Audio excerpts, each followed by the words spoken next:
Ice cream is probably the simplest food you can imagine. Cream, sugar, eggs, cold. That's it. The recipe hasn't changed in hundreds of years. Thomas Jefferson brought a version of it back from France in the 1780s. Every American kid grows up believing ice cream is exactly this: a cold, sweet, creamy treat made from real dairy. But if you walk up to the frozen aisle today and actually read the ingredient list on most of what's there, you'll find something else. You'll find vegetable oils where cream should be. You'll find substitutes, stabilizers, and milk ingredients, a vague term that can mean almost anything. When exactly did cream disappear from ice cream? Who decided that? And why did no one ever announce it to you? Today we're going to walk you through nearly 100 years of quiet transformation, from a product made of cream to a product made mostly without it.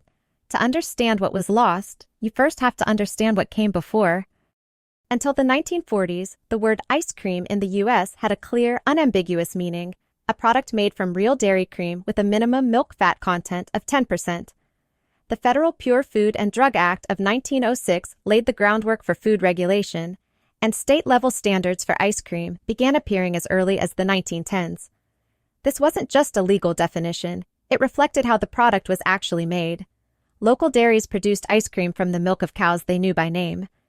Cream was expensive, ice cream was a luxury. But already in the 1920s and 1930s, the food industry began looking for ways to make production cheaper. World War I, then the Great Depression, both factors piled pressure on manufacturers to make the product mass market, affordable, cheap to produce. Adding air, so-called overrun, was the first step. The legally allowed level of air in ice cream in some states reached 100% of volume, meaning you could sell a product that was half air and still legally call it ice cream. You paid by weight, but got far fewer actual ingredients than you thought. Air was the first substitution, but it was only the beginning. World War II did something even market pressure never managed to do. It legally changed the composition of American ice cream. In 1943, the U.S. War Production Board temporarily allowed manufacturers to replace milk fat with vegetable oils in a range of dairy products because of wartime shortages. Ice cream was on that list. For the first time in American food history, a product called ice cream could legally contain no cream at all. After the war ended, most of the temporary allowances were revoked. But habits and technological capability are much harder to undo. It was during this period that major manufacturers began investing heavily in research on emulsifiers and stabilizers, chemical substances that let part of the milk fat be replaced while preserving a creamy texture. Mono and diglycerides, locust bean gum, guar gum, ingredients that are standard in ice cream today, became widely available in mass-produced form precisely in the 1940s and 1950s. They let manufacturers cut milk fat content, and therefore raw material costs, without changing how the product looked or felt in the mouth. The federal standard for ice cream, set by the FDA in the 1960s, defined a minimum of 10% milk fat, but it also allowed a broad list of additives, and it never capped how much air could be whipped into the product. That 10% milk fat minimum is still in force today, but it's only a minimum, not a quality standard, not a flavor requirement, not a guarantee that you're getting anything like what your grandmother ate. If the 1940s built the technological foundation for a cream-free product, the 1990s destroyed the cultural resistance to it.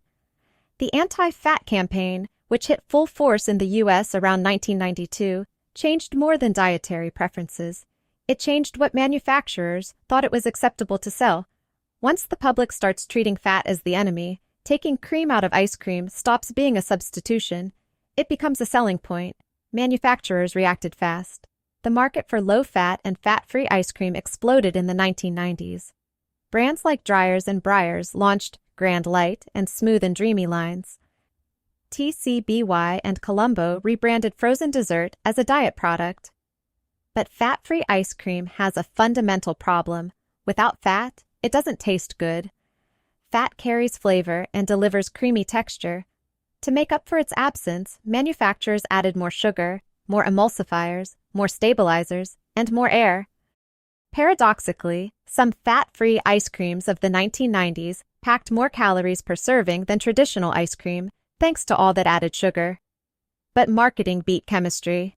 What matters most is this: The low-fat revolution normalized the idea that ice cream's basic ingredients are negotiable. Once you're willing to strip out the fat and replace it with something else, the barrier to further substitutions drops. By the early 2000s, most mass-market American ice cream already contained far less dairy cream than it had a decade earlier, and almost no one noticed because less fat sounded like good news. And here's an interesting exception, one that's itself proof of what happened to the rest of the market. Häagen-Dazs was founded in 1961 by Reuben Mattis in the Bronx, New York.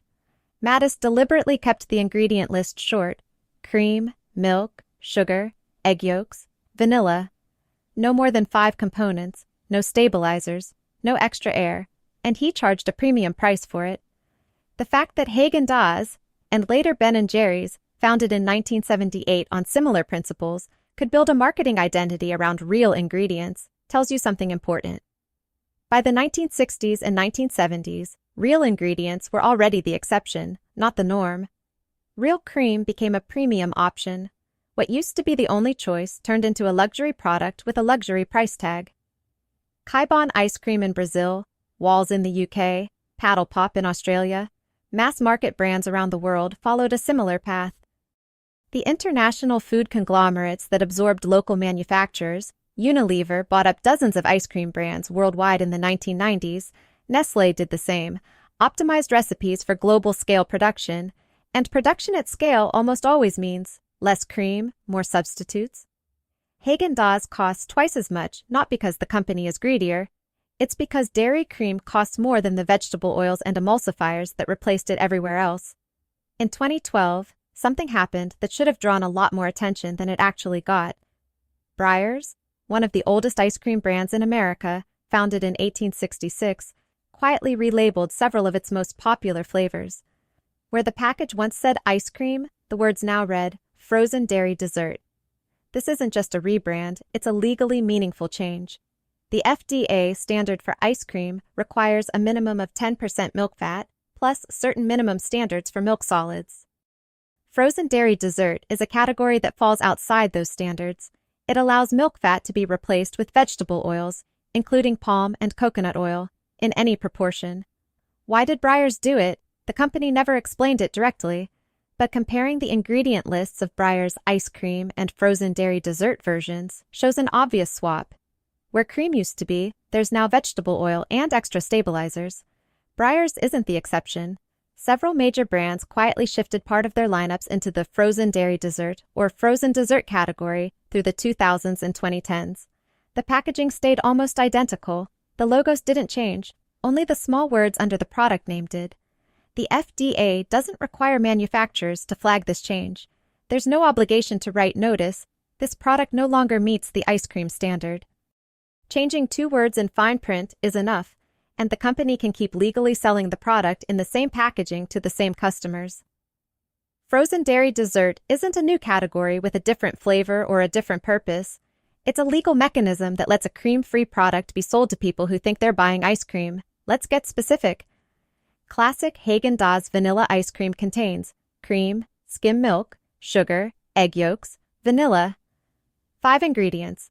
That's a product with at least 14 to 15% milk fat.